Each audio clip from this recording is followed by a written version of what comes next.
So I've lived here for like over a month. Been walking down the street for like over a month getting lunch. Never realized that there's a Noodles and Company right here. I love Noodles and Company. And actually, here's another one. That was another one? Yep. Is it recording? It's a red light on. Okay.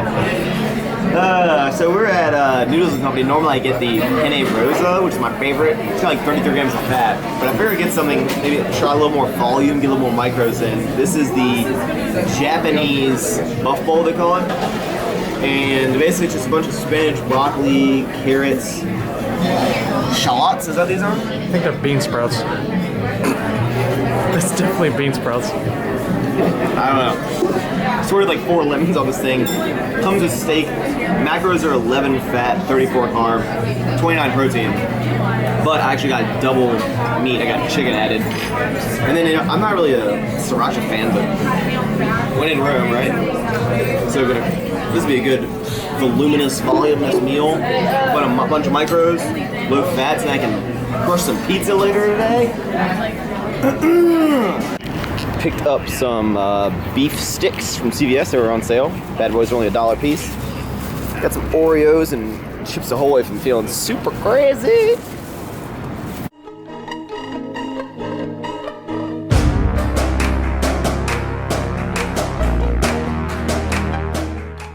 Have you guys seen those little like Segway things where you just stand on them and then you're just like burp and you just lean forward? I've seen 2 today. I think I've seen them online. Either somewhere as expensive as like $800-900, but I watched some video where you can go in for like $200 from the actual manufacturer. It's like a Segway with no handles, and then you just go around the city. Oh, there he is over there. There's a guy with the red backpack on, just standing on it. I need to get one of those. That'd be way easier to get around the city.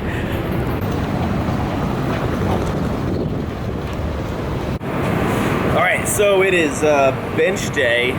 Now I'm doing a different program than my deadlift. Basically, I just kind of went online, looked up a couple different powerlifting programs, looked at different reviews of them, and I just looked at the structure of how they're laid out. And I'm like, hey, I like that. That looks like a cool program.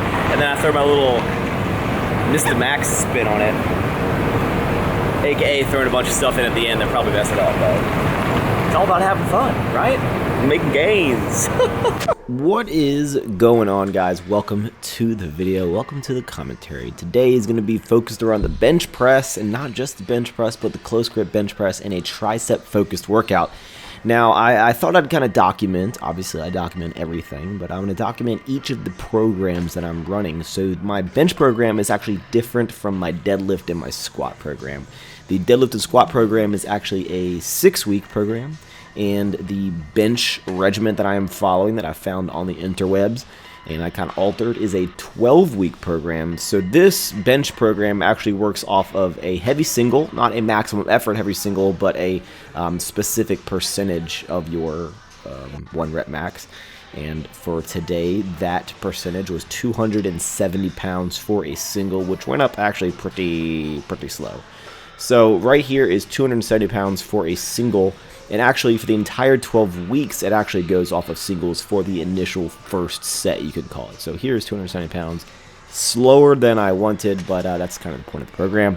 And then you work off a different percentage of the 270. So this is 240 pounds for 3 sets of 5, which actually were a lot harder than I would hope to. And on the 3rd set, which you'll see, I actually was worried that I was not going to be able to grind out the rep, and I was like, I'm going to fail in front of everyone, but we managed it. So 3 sets of 5, 240 pounds. And that's the bench program. It's actually broken up into 2 days. You have your heavier day and your lighter day. So I will do a lower rep day, which is for sets of 8, about 3 sets of 8 for bench, and that'll be done on Fridays, giving me a couple days in between from the heavy bench day to the lighter bench day. And when I say a lighter day, whenever you have like a lighter day or dynamic day, generally it's, you want to go heavy, but you don't want to go heavy enough that it's going to, mess up your next heavy day, if that makes sense. You don't want to overtax your body, but I think this is actually structured out really well. And then I did my own little tweak, and I added in a little bit of weak point training. After that, I worked up to a heavy single of close grip bench press. And what I'm going to do is actually focus the heavy bench press day around tricep strength. So I'm going to do the main bench press movements, and then I'm going to focus the rest of the workout like I did today on the triceps, because I really need to work on that lockout. I really need to building up the strength in the triceps. So worked up to a heavy single, and then we went off to some percentages, very basic, very standard, what you would do in the kind of the conjugate system that I have been doing. If you guys want to take any, like I said, take notes and let's get stronger together. If you have any tips for how I'm doing it, obviously you should follow a program exactly as it's structured, and I'm doing just that. It's just the movements afterwards I am altering a little bit. So if you were first starting out a program, I'd highly recommend that you just follow it to a T. Like especially Jim Wendler 531, he made a great point in that program that if you ever alter a program and then you complain about the results, you don't get the results that you were hoping for. You don't get the results that the program promises. Well, if you were altering the program, you can only blame yourself. So we'll see if this works out for me. 12-week bench program, focusing on heavy singles and then some accessories afterwards.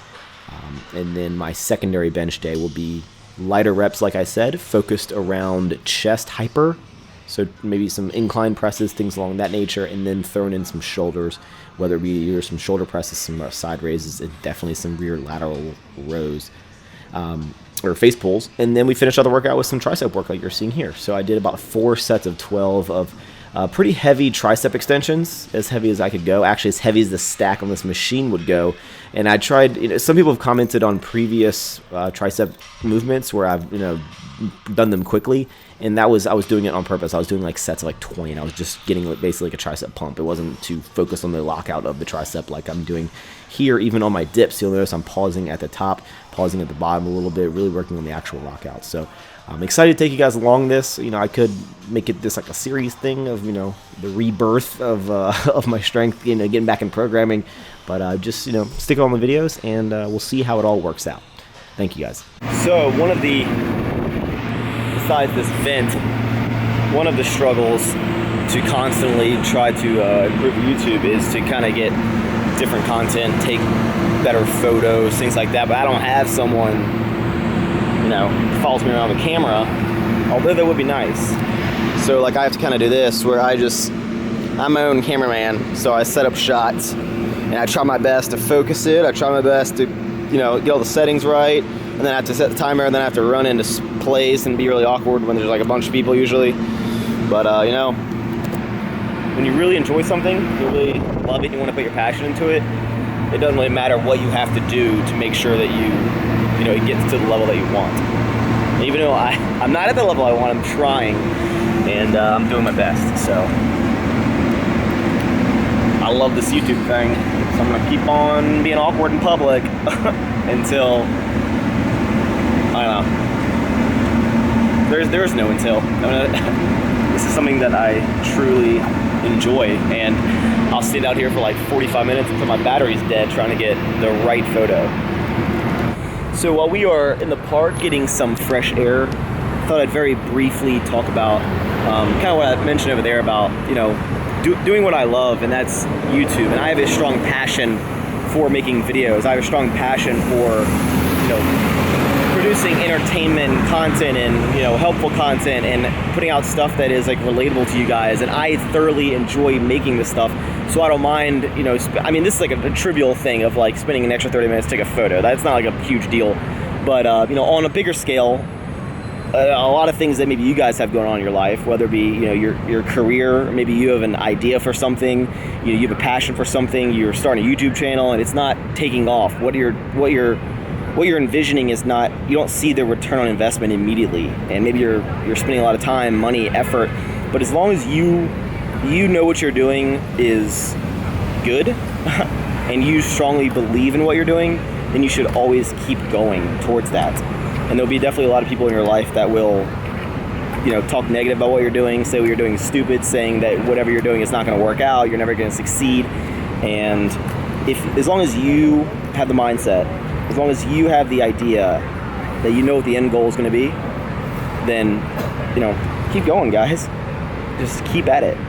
It's literally whatever forward means. It's like, you know, what it envisions is, how you doing, man? Is, you know, always moving forward. It applies to everything. So if you guys start a YouTube channel, if you guys have an idea, you're trying to create something, you're trying to better yourself, but you know, you're trying to, you know, get stronger in the gym, you're not gonna see the results overnight. But you know, don't give up. I never imagined the YouTube thing would completely change my entire life just by starting something, enjoying it, putting my effort into it, and loving what I do. Words of wisdom with Max, the young 25-year-old who doesn't know anything. If any of y'all had these things, these bird's eye, pretty much dinners in a bag, chicken Florentine, making this for myself. I really need like a 12-inch lid.